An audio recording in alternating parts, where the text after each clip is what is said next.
कि जो वीना हरी, कई इस तरह की वीना हरियां जो हैं वो रॉ उनको पहले खुद हिरास करता है। ये मैं नहीं कह रहा, ये जब उसकी तफ्तीश हुई तो तो उसने खुद उसने बताया। बताया, ये लिखा हुआ है हमारे पास। उसके बाद वो इतना परेशान हो गई जब हमने उसके सर पे दुपट्टा डाला और उसको ये कहा कि आप परेशान ना हो, अगर आप वाकई सच कह रही हैं। तो फिर उसको देखा भी गया, उसके माँ बाप तक जो इंडिया में थे, हमने चेक की पाकिस्तान में बैठ के हुँ, कि ये सही कह रही है, तो वो सही बात थी उसकी। अच्छा। उसके बाद वो यहाँ तक आ गई कि मैं इस्लाम कबूल करना चाहती हूँ, कि आपका मेरे साथ ये बिहेव है। हुँ, और जो रॉ के ऑफिसर्स थे, उन्होंने मुझे हिरास किया। मैं ग्रेजुएट लड़की थी, मुझे वहाँ जॉब देने की बजाय जासूस बना के पाकिस्तान भिजवाया गया। लेकिन हमने उसके सर पे दुपट्टा रखा, उसको कहा कि आप परेशान ना हों। हुँ, फिर उसने हमारी मदद भी की, मैं ये बरमला कह रहा हूँ। अच्छा। उसने हमारी मदद की। उसके बाद उसको उसके घर भी भिजवाया गया और मुझे भी यकीन है कि वो वहाँ जाके उसने ज़रूर रॉ का जो है वो साथ छोड़ दिया होगा। तो उसने इस्लाम कबूल किया कि नहीं? बिल्कुल, उसने यहाँ हमें ये कहा कि हुँ, मैं दुनिया के तमाम मज़ाहिब के बारे में रिसर्च कर चुकी हूँ और सही। सबसे बेहतरीन मज़हब मैंने जो देखा है, वो इस्लाम है।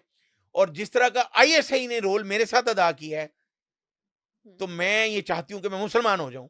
ओके। और यहाँ पे वो इस नहज पे पहुँच चुकी थी कि वो मुसलमान हो, बल्कि वो ये खुद भी कहती रही, हुँ, ये उस तफ्तीश में लिखा हुआ है हुँ, कि मैं पाकिस्तान में ही शादी करना चाहती हूँ, मैं यहाँ ही मुसलमान हो जाऊँगी। लेकिन फिर कुछ ऐसे हालात आए कि उसके वालिदैन जो है, वो बहुत ज़्यादा बीमार हो गए, तो वो वहाँ गई, वो भारत वापस गई। उसने पाकिस्तान में बहुत सी इन्फॉर्मेशंस हमारे साथ भी शेयर की। हुँ। ये मैं रॉ के लिए बता रहा हूँ कि भाई आप जो भी वीना हरियाँ, नैना गुप्ता भिजवाएँगे, हम आँखें खोल के बैठे हुए हैं और आपको इंशाल्लाह मुँह की खानी पड़ेगी। साथ में ये पूछना चाहूँगी कि वीना हरी को इन्वेस्टिगेट करने के बाद वैसे ही भेज दिया गया ये सोच के कि वो मजबूर थी, उसको कोई पनिशमेंट कोई इस तरह उसको कोई ड्रॉबैक्स नहीं इसके उसको सेटबैक्स नहीं आए इस हवाले से? देखिए जो एरिया सबसे पहले तो जो परवेज़ हमारा एटॉमिक एनर्जी का इंजीनियर था, हुँ, वो गद्दार नहीं था। ठीक है, लेकिन एक लड़की के चक्कर में वो ट्रैप हुआ। उसके बावजूद उसको टर्मिनेट कर दिया गया। सही। एटॉमिक एनर्जी कमीशन से उसको टर्मिनेट किया गया बाय फ़ोर्स। और वीना हरी ने हमारे लिए भी बहुत काम किया फिर। ओके। उसकी यही सज़ा थी।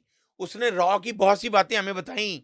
हुँ, ये हम रॉ के लिए मैं बता रहा हूँ कि आप इंसान बने, इस तरह के काम छोड़ दें, अपने मुल्क के लिए करें जो करना है, लेकिन दूसरे ममालिक में इस तरह की हरकतें बंद करें।